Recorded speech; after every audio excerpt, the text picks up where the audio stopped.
A lot of times I'll be in a 200 mile run or something like that, and I'm all jacked up. Body's broken, mind's broken, spirit's broken. I started to say, what if I can pull this off? When I first walked into the Navy SEAL recruiter's office, he looked at me and said, there's only been 35 African Americans in 70 years make it through. You know, I said to myself, what if I can be the 36th? It's the what if I can pull off a miracle. What if I can become someone that no one thinks I can be?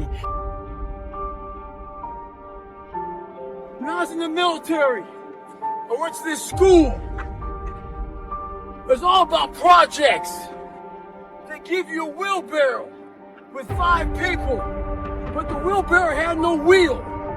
They give you big cinder blocks, 2x4s, and you had to get all that from point A to point B and 1 carrot. They want you to get creative. And I was born with all kind of heart issues, lung issues, bone issues. So I had to get creative. I didn't have a lot to work with. A lot of you use that as an excuse. You don't have a lot to work with. So you want to die all preserved. Make sure you die being used up. Find out what you have and get maximum potential out of that motherfucker. Can't get a break in life. I hate that mentality, but I can't get a break. You aren't given any breaks in life. You make them for yourself. We are all being tested in life. While my test is different than yours, you will be tested. And how you face that test and how you overcome that test determines the rest of your life. It was called steel pier. They lay you on the steel pier. They hold you down. It's windy and cold in San Diego. They put you in the water and you repeat that cycle. We're in the water tread. Listen, he goes, Goggins, you want to quit? I go, yeah, let's get out of here, man. We walk to the bell. He rings it. He looks at me, waits for me to ring it. I said, well, stay a little longer. Have fun in your civilian life. Hey, you got a bad attitude? Stay at home.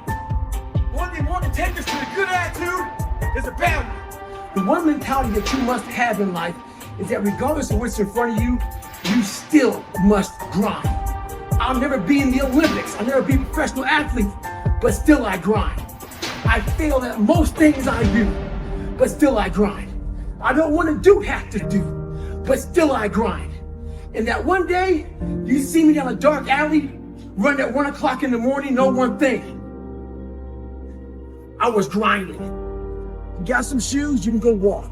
You can go run. As far as the gym you can't find, do you have a floor where you live? Do some push-ups. Do some sit-ups. We're waiting to find purpose. We're waiting to find why.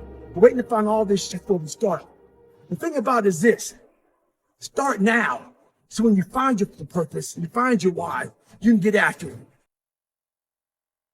What separates me from a lot of people is they go into a daunting task, and the task is overwhelming. Like when I heard the pull-up record was 4,020 pull-ups, and I was talking about breaking this record. People are like, oh my God. I went right to a pen and paper. Like, what are you doing? I'm doing the math, man. What are you talking about? I'm open-minded to the fact that, okay, if I do 5 pull-ups in a minute for so many hours, I can get so many pull-ups in. How much time do I have to rest? I was breaking the math down. You have to be open-minded to the possibilities that I can do this. Once you shut your mind down to the possibility that it can be achieved, there's no way it can happen. So that's why my eyes and my body light up about things, because I know that if you're in a fight, you have to attack. You have to keep attacking. The enemy has to know he is not going to give up. You must break the soul of whatever the fuck is in front of you. When I was going through training, we had to carry these heavy boats on our heads. We had 6 people carrying these boats. The heaviest part of the boat was in the front. So in weaker people would always look to the very back of the boat. The back of the boat is where the boat would barely be touching your hand. We had a name for it. We call it duck and boat. So a lot of people put their head down, crouch under it, so that boat wouldn't be breaking your neck. A lot of people in life out here are riding the back of the boat. They're ducking that weight.